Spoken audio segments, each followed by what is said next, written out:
Hello students, this is Bryce from Long Range Shooters of Utah bringing you a quick tutorial on how to set up your Ballistics app.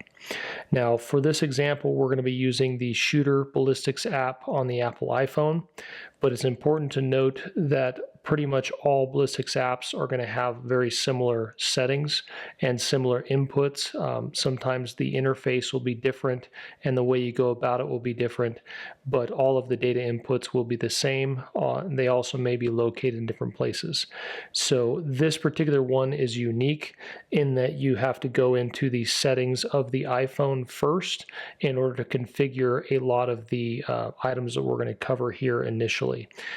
For a lot of other apps, even Applied Ballistics on an iPhone or the Shooter app on an Android phone, in order to access these particular settings, you will do that by simply opening the app and going to the first page you see and then accessing the menu via the button in the top right hand corner or the ellipses and hitting preferences or settings, and it's going to bring up all the same topics that we're going to go over in this initial part of this demo.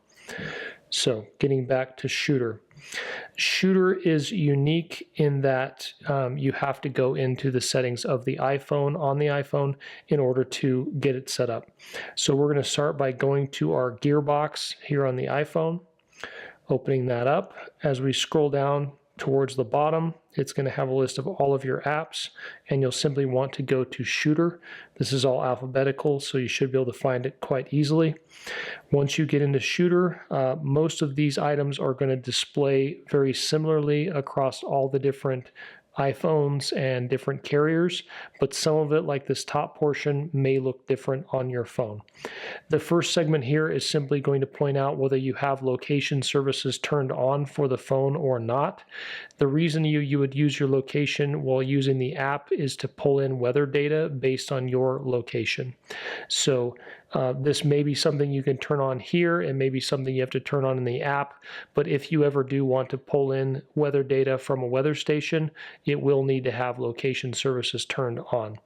Now, as a general rule with any app, iPhone app or Android app, if you're not using it, you should turn it off because it's going to use up battery, especially if you have location services turned on. So in here you can choose whether you want it to never pull your location, only pull when you're using the app, or always be pulling your location. I would recommend having it set for just while you're using the app. As we scroll down, we're going to get into more of the common settings that are across all the different devices and ballistics apps. The first one will be the operation mode. You'll want to set that to the advanced mode. There is also a simplified mode or a basic mode.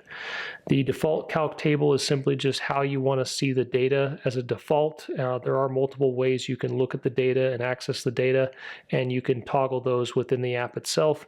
This just indicates which one you want to see first. For me, I like the table. As we go into units of measure, this portion is important. Here in the US, we're primarily going to use yards, but you can change this to meters. For our class purposes, I would select yards. The next two are going to be atmospheric unit and other unit. In this case, we're in the US, so we're going to select imperial instead of metric.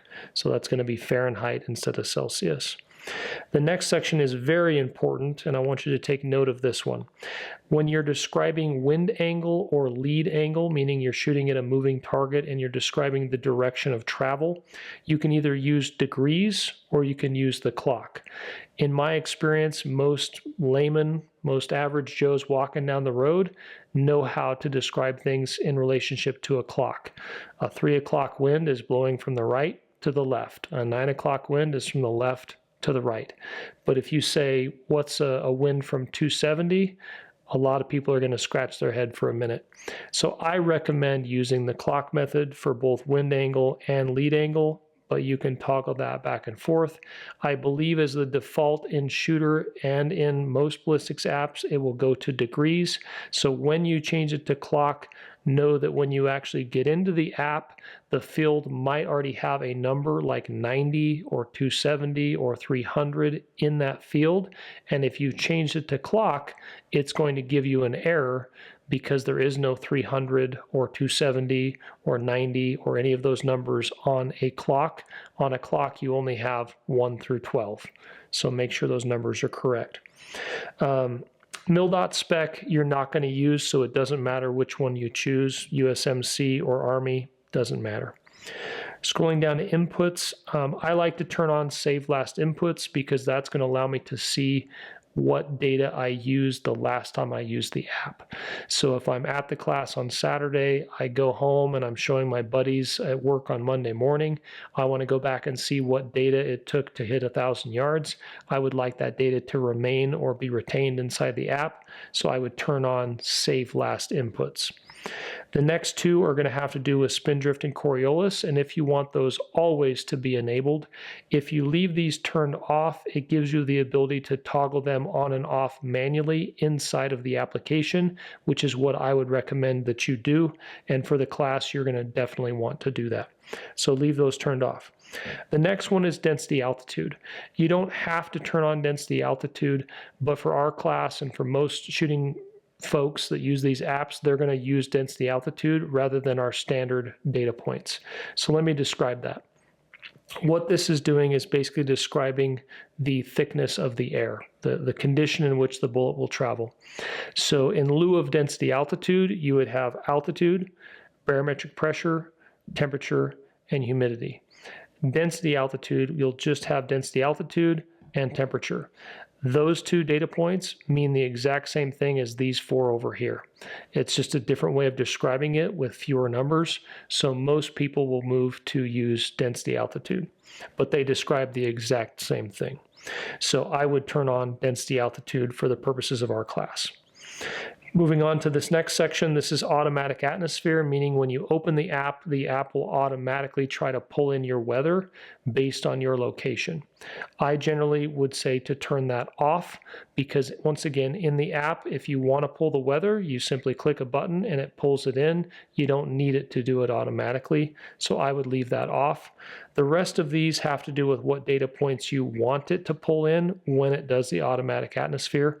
So for example, if you do turn on that feature, but you only want to see everything but wind because the wind might be pulled from an airport 100 miles away, the humidity, temperature, all that is probably not going to change a whole lot or matter a whole lot, but the wind could be dramatically different from your location to where the weather station is.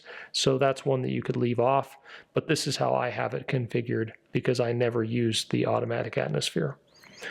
Moving on to shot solution, I would leave this turned off because by default, it's going to show up and down and left and right for your elevation and windage corrections.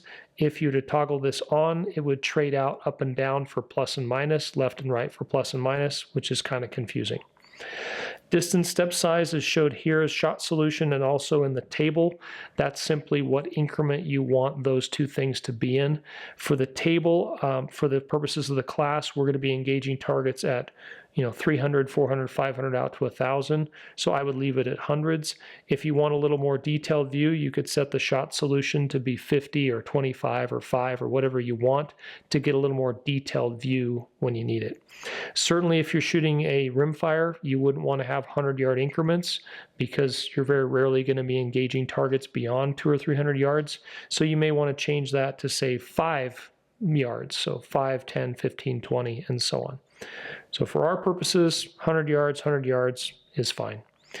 This one here, show data inputs, is something that is only on the iPhone version of the Shooter app. All the other apps do not have it.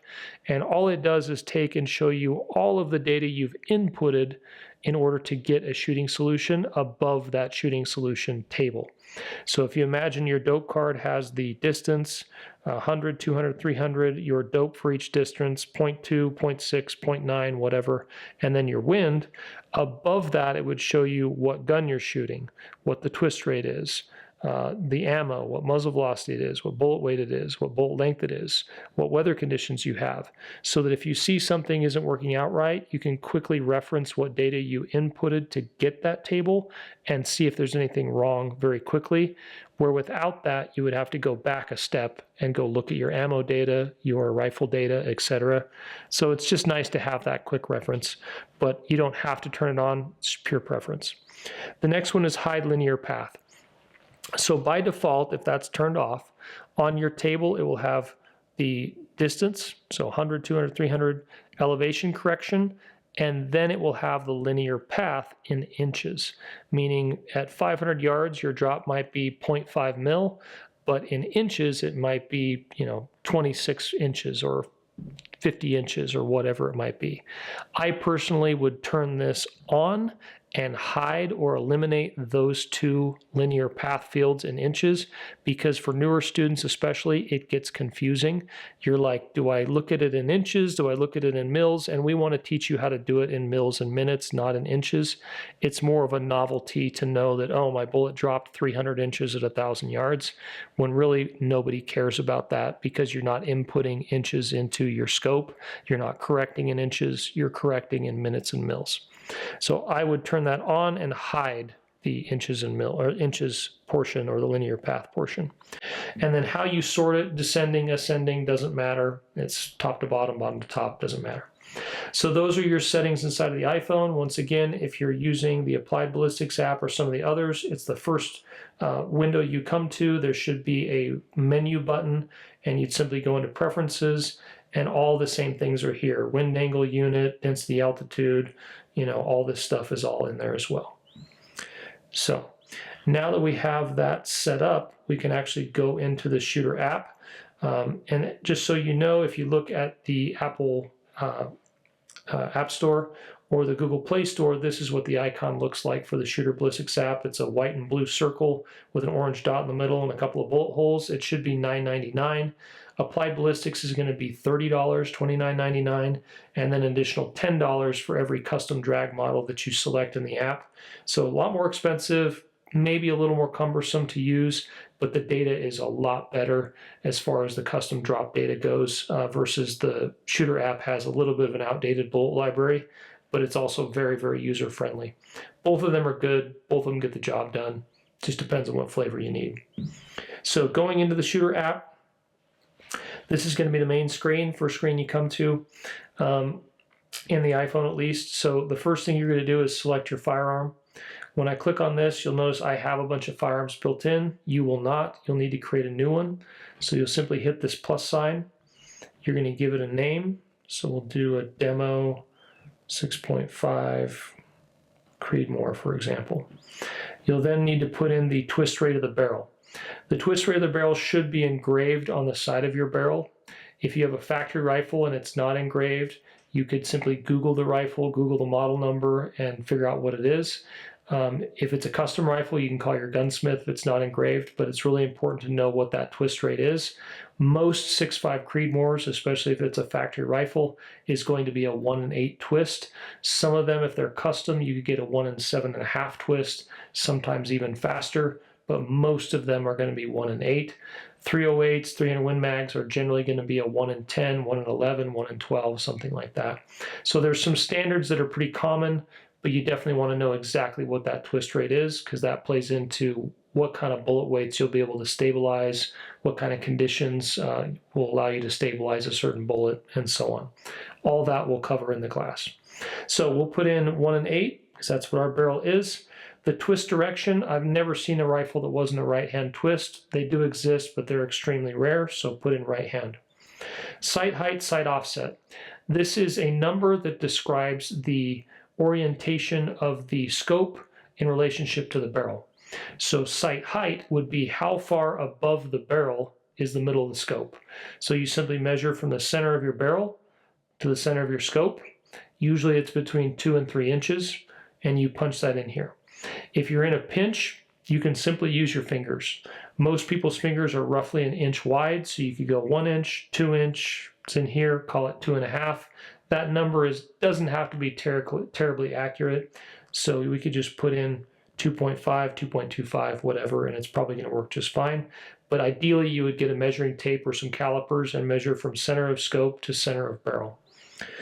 The sight offset would be if you have any horizontal difference from where your barrel is to where your scope is.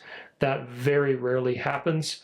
The only time I can think of would be like a Dragunov or an AK-47, where the rifle mount is just slightly off center, in which case you'd measure from center of barrel to center of scope horizontally and put that in there. In our case, the answer is 0. The next section here, you're going to be selecting whether your scope is configured in minutes of angle or in mil radians or mils. Generally, we call them minutes and mils for short. So if it's minute of angle, you would select minute of angle. If it's mils, you'd select mils. Once you've selected minutes of angle, a typical minute of angle scope is going to have 1/4 minute clicks, meaning every click is 1/4 of 1 minute. So 0.25, 0.5, 0.75, 1.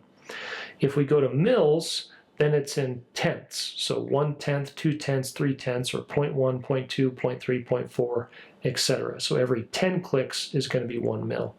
So in this case, we'd do quarters. If it was mils, we'd do tenths. So I'm going to change this to mils. And then my windage, same thing. I'll change it to mils, and I'm going to change this to tenths. But this is all going to depend on what your scope is set up as. And then I would also change my lead unit to mils. So elevation, windage, and lead unit should all be the same, mils or minutes, and then the corresponding gradients. Now there are scopes out there that are 1/20th mil or 1/8 minute, but they are very rare. Most are set up like this. This next section about elevation and windage correction factor is a way to accommodate or account for a variation within your scope. So let's say that you dial 1 mil. What if your scope isn't perfect? What if it only dials 0.95 of a mil? This would allow you to correct for that. But 99.99% of people never use this because they don't have a good method or don't know how to go out and test their scope to see how accurate the tracking really is. The way that you would do that would be with what they call a tall target test, which is a very, very detailed printed, very accurately printed target, where you would simply aim your scope at a certain point, mount your gun in a rest where it can't move, and then dial down 5 mils and see if it lines up with the 5 mil line. Then dial 20 more mils and see if it lines up with that mil line. Then do windage. So you're basically testing to make sure that your rifle is calibrated correctly, your rifle scope is calibrated correctly. For our purposes, you're just going to do 1 and 1, which assumes your scope is perfect. So 1 and 1. Okay, so recap, give it a name. Twist rate, twist direction, sight height, sight offset, whether your scope's minutes or mils, and then whether your clicks are quarters or tenths or eighths or 20ths. And then lead unit would be whatever matches these two, so mils to mils, minutes to minutes, and then your correction factor should be 1 and 1. We'll save it. Let's see, we named that one Demo 65 Creedmoor, so we'll pick it. Now we have our rifle selected. Now we're going to pick our ammo. If I hit ammo, because it's a new gun, I don't have any ammo built in. So I'd have to hit the plus sign. From there, I can select either a bullet from manually entering the data or a bullet library. Both work fine. One Achilles heel of the Shooter app is it's not terribly up to date with its bullet library, but it's not bad either. So if we pick bullet library, we'll then need to select the caliber of our bullet. If I'm shooting a 6.5 millimeter, the conversion to that in inches would be 0.264, which is right here. A 6 millimeter would be a 0.243. A 7 millimeter would be a 0.284, and a 300 or 308 would be a 308. So we'll pick 0.264. It's going to give us several manufacturers and then the bullet weight and bullet model. We're going to scroll down to Hornady and come down to our 140 grain ELD-M. So we'll pick that ELD-M, and it's going to give us the option of using a G7 or a G1 ballistic coefficient. I want to take a second to very briefly describe the difference between those two and why we want to select a G7 BC. We will go over this in much more detail in class, but the short answer is this. A G1 BC is where you're comparing your modern boat tail long range bullet, a very long, sexy aerodynamic bullet, against a bullet that would look something like a 9mm bullet. Shorter, squattier, and has a flat back, not nearly as aerodynamic. So as you compare your bullet against that standard, your bullet is going to look really good or perform really, really well and have a very high ballistic coefficient. But because those bullets look so different from one another, it's not really a good comparison. It's a comparison, just not a good and accurate one. So the G7 is where the standard bullet that you're comparing against is a modern boat tail, long range, sexy aerodynamic bullet. And your bullet is in kind the same kind of long, sexy aerodynamic bullet. So the comparison number, the BC, is going to be much lower, usually like half. But it's going to be a much better reflection of exactly what that BC is. So we always want to pick the G7 if we can, or if you use Applied Ballistics app, they have the option of purchasing a custom drag model that not just gives us one data point across the life of the bullet or even multiples, it gives us the entire flight path of the bullet based on Doppler radar testing. So for our purposes, we'll pick G7. So now that we've selected our bullet from the bullet library, it's going to auto-populate our bullet diameter, our bullet weight, but it will not give us the bullet length, muzzle velocity, and the rest of this data. So we're going to have to enter that in. The bullet length is particularly important because that's going to be a function of how we stabilize the bullet based on the twist rate of our barrel. We also are not going to be able to calculate spin drift if we don't have the length of the bullet. In fact, if you leave this as 0 and you go back to the main screen, you'll notice that the spin drift portion of that screen will no longer be there. It'll be absent. So we really have to have that bullet length. Some apps like Applied Ballistics will actually provide you with that bullet length, but in this case this does not, but it's very easy to find. All we would do is jump over to Google and simply do a search for JBM bullet length list. As you can see, I've searched for it many times. That's going to bring up this little list here. We'll click on that. We'll come in and select our manufacturer, Hornady, and then it's going to give us starting with 17 caliber 223s, 257s, and then there's our 264s, and we'll want to select the 140 grain ELDM, and then scroll over and we can see the bullet length is 1.374 inches. So we'll go back here, enter in our bullet length as 1.374. Got to make sure I use a period and not a comma. Okay, now we have the bullet length. That'll help us calculate our spin drift. The next one will be our muzzle velocity. In this case, we're basing this off of factory Hornady match ammo, so we're going to put 2710, which is the velocity off the box. Chances are that's pretty close, but probably isn't perfect. But once we get out on the range and we do some shooting, we can actually reverse what our bullet is actually doing against what we anticipated it would do and calculate a true muzzle velocity and true up our ballistics data. That's also something we'll teach you in class. So for right now, we'll just put in an estimate of 2710. These next two fields are generally not used by most people, but I'll describe them briefly. If you have a chronograph and if you do a lot of load testing, you'll know what kind of variation you expect from your ammo. No ammo is perfectly consistent every single shot. It's going to vary by a couple feet per second up to maybe 50 feet per second. Most long-range shooters that hand load their own ammo are looking for a variation of less than 10, so single-digit variations. So you could punch that in, and that's simply going to try to factor that into your ballistics data. The next one is going to be powder temperature. So as some powders are more temperature sensitive than others, you can see significant changes in muzzle velocity based on the temperature of that ammo. So some people, if they really want to go down the rabbit hole, will actually go out and test that ammo when it's very cold versus ambient temperatures like 70 degrees, and then also very hot. So they'll take some ammo, put it in a cooler with ice, take another one, set it out in the sun, and then have one in the shade, and they'll go shoot each one and measure the muzzle velocity difference and input that here so that as the conditions change, it'll add in that variation in speed. Like I said, 99% of people will never use that, never touch it, so I would just leave it blank. Just put 0. For atmospheric standard, you want ICAO. For your drag model, we've already selected G7. We've already described the differences. So as you can see, they've given us 1 BC of 0.305, and that goes down to a minimum velocity of 0. That's going to work just fine and get you the kind of data that you'd need to head out to 1,000 yards pretty effectively. But that only describes one single moment in the life of the bullet or the flight path of the bullet at one single speed, and it's kind of an average, so to speak. Bullets will generally be more stable when they're going fast and spinning fast right out of the muzzle for a first little bit. Then they'll degrade a little bit, then they'll keep degrading until they get down to 0, and eventually that BC will continue to degrade down. So because of that, one method to get a more accurate prediction of where the bullet is going to be is by adding in multiple BCs, or if you're using applied ballistics, you can pay to buy a custom drag model for that bullet. In this case, we have 1 BC. We're going to replace that with 3 BCs.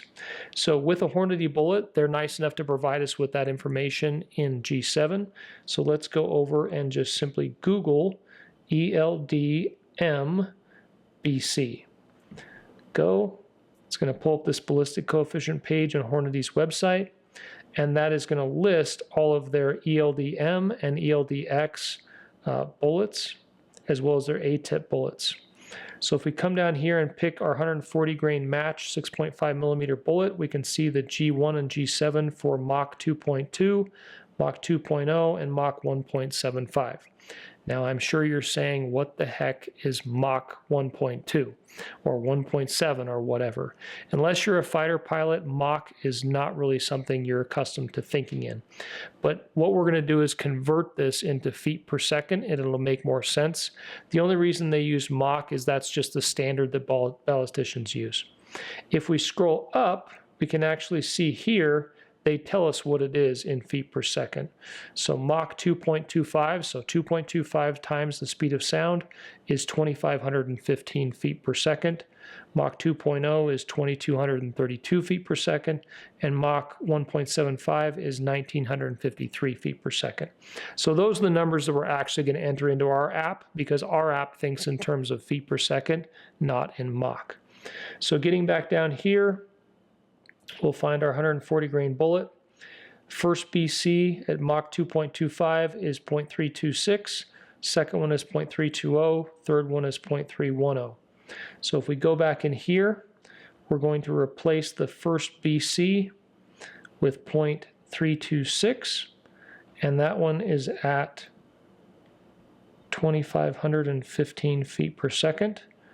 The second one is 0.320 at 2,232 feet per second, and the third one was 0.310, and that one was 1,915 feet per second, but we're going to put it in as 0 because that's the lowest BC we have, and that is going to describe our bullet's behavior down to 0 feet per second. Now we have 3 ballistic coefficients. That's going to give us a much more accurate prediction of our flight path. Moving on to the 0 range, we're generally going to set that at 100 yards for 99% of our shooting. You can certainly pick any range you want, but for us, we're going to pick 100 yards because most ranges in the US are 100 yards. These next 2 fields are if you only have a 100-yard range, but you want to see what a 200-yard 0 would look like. You could go in and basically have your bullseye here, but shoot an inch high, and then punch that in, and it'll tell you how far your actual 0 would be. Might be 150 yards, 200 yards, whatever. That's what these 2 fields are. We're not going to mess with those at all. We're just going to leave them blank as 0s. But 0 range should be 100. Down here at the bottom was 0 atmosphere. I never use this, but this is something that you can use if you are zeroing the rifle today under a certain condition in a certain place, and you know you're going to be traveling somewhere else under different conditions, and you're not going to get a chance to re-zero your gun. You could input this data and say, this is where I zeroed my gun under these conditions, and the app will try to use the mathematics and ballistics data to predict what the change will be when you go to a different condition. For me, I always try to zero my gun wherever I go if I'm hunting or competing. I also want to go out and shoot at 4,000 or 5,000 yards, a mile, whatever, to confirm my dope and confirm that my muzzle velocities are still correct. So that's why I don't use this feature.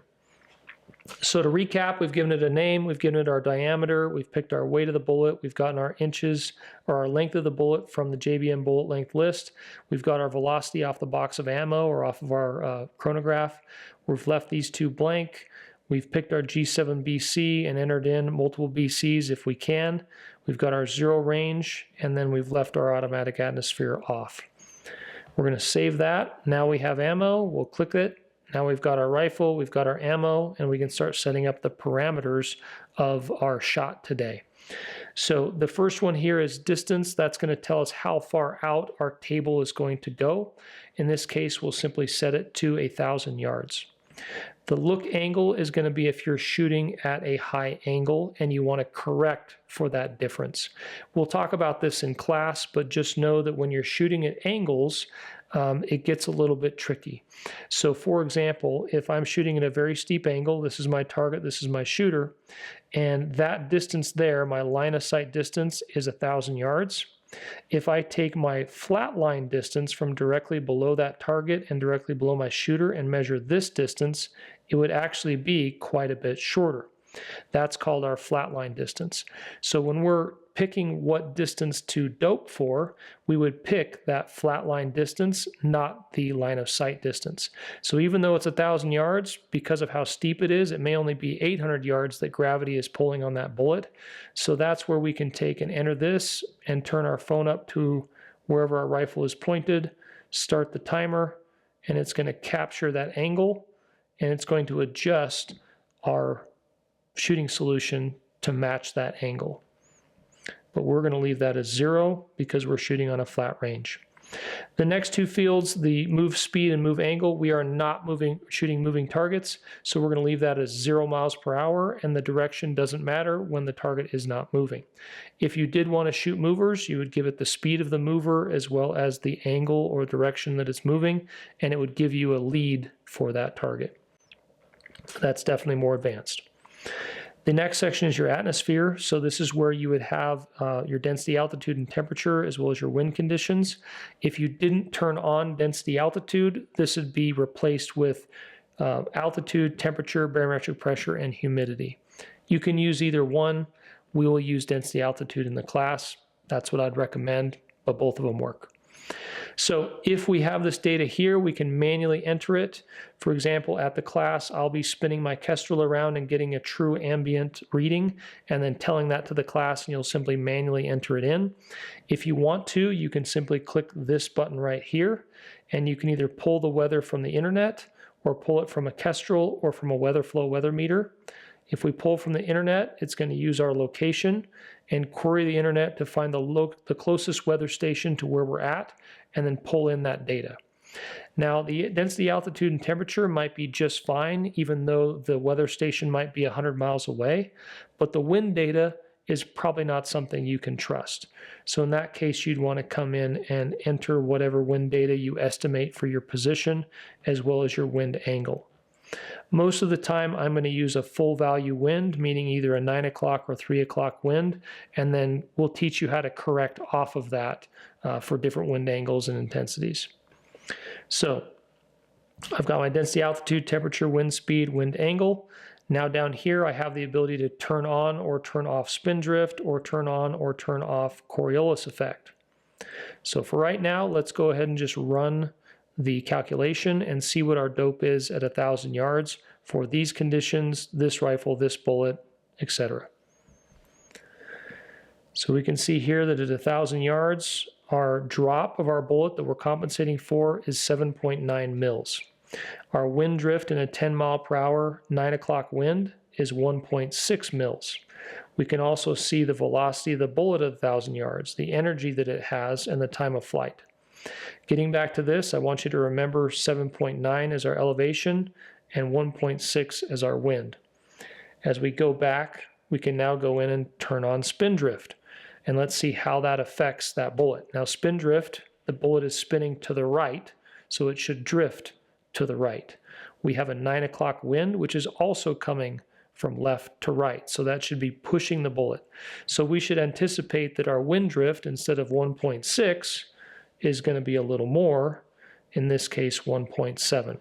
So the spin of our bullet resulted in a 0.1 mil shift or drift at 1,000 yards. 0.1 mils at 1,000 yards is 3.6 inches. Not very much. So it's pretty negligible. And then if we look at our elevation, it's the same. There's no difference. If we come back and change our wind from a 9 o'clock to a 3 o'clock, now our wind is counteracting our spin drift. So we should see that drift number go down. So now instead of 1.6 or 1.7, 1.6 being without spin drift, 1.7 with, now we have a spin drift of 1.4, and our elevation has stayed the same. If we go back, we turn off spin drift, we leave that the way it is, we can now go in and try Coriolis. So Coriolis has to do with where you're located between the poles. The closer to the equator you are, the less this has an effect. The closer to the poles you are, the more it has an effect. The azimuth is simply going to give you your direction of fire, so whether you're shooting straight north, straight east, whatever. So let's pretend that we are shooting straight east at 90 degrees. So the Earth spins west to east. So if I'm shooting east, my target is traveling away from me, and it's falling away from me. So if my target is falling away from me, and I need to shoot where it's going to be, I would need to aim low, because the target's falling and my bullet's trying to get to it and meet it where it's falling to. So I would anticipate that looking straight east or shooting straight east, that we should have an elevation that is lower than before. But it ends up being almost exactly the same. It's really negligible at that distance. The spin drift is a little bit different, or the drift is a little bit different. So it went down 1/10 of a mil, 3.6 inches. Once again, totally negligible. If we go back and we change that azimuth and we go to, we'll just punch in 270, which would be straight west. And then we calculate, now it's gone up 1/10 of a mil because the target is moving towards us, or up and towards us, so we have to aim high to hit it where it's going to be. So we got to dial a little more. But our wind is the same, 1.5. And then we could take and do this at, 0, which would be straight north. Okay. Calculate. Elevation 7.9, wind drift 1.5. So shoot north and south, didn't affect it at all. So you get the idea. You can go in and isolate one particular thing and see exactly what just spin drift does, or just wind does, or just Coriolis effect does, and really learn some cool things. You can also come in here and really stretch it out to a longer range, like a mile. Hit calculate. Now we've got this little red field. That red field is right around 1,100 feet per second, which is right around where the sound barrier is. So that means that our bullet for this gun going this speed is going to go transonic or subsonic right around 1,600 yards. So shooting out to a mile should be pretty easy because we're just barely going subsonic. So enough of that. This was not designed to be a full intro class, just a tutorial on how to set up the Ballistics app. Once again, if you go into Applied Ballistics, it's all going to be very similar. You're going to build a gun profile, you're going to build an ammo profile, and you're going to punch in your distance, your look angle, your move speed, pull in your weather, spin drift, Coriolis, and you're going to calculate, and you're going to get a table that's very similar. The other option is you have this graph function, which in Shooter is a little better. Let's go back, it's actually here. So this is going to allow you to take and just simply change your distance, change your wind speed, change your wind angle, and it's going to give you one solution for that. And Shooter does the same thing. It's just called this. So some cool stuff there. There's also truing, which both apps will do, where we can basically factor in any differences between our prediction and what the the gun is actually doing, or the bullet's actually doing. So we'll talk about that in class.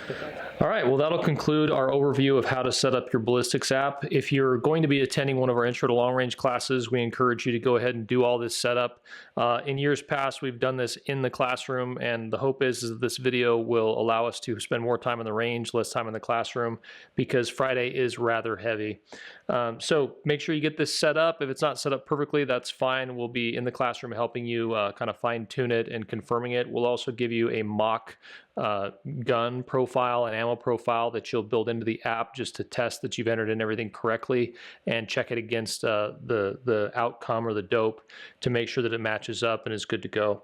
But go ahead and take some time to play with this, get it set up, get comfortable with it, and then in the classroom we'll spend a lot of time in here teaching you how this works and how to use it effectively, and then of course we'll test that out of the range. If you're joining us because you're a subscriber on Instagram, we thank you. We'll keep doing these trainings ongoing on various topics. We hope you enjoyed it, and once again, thank you for supporting us.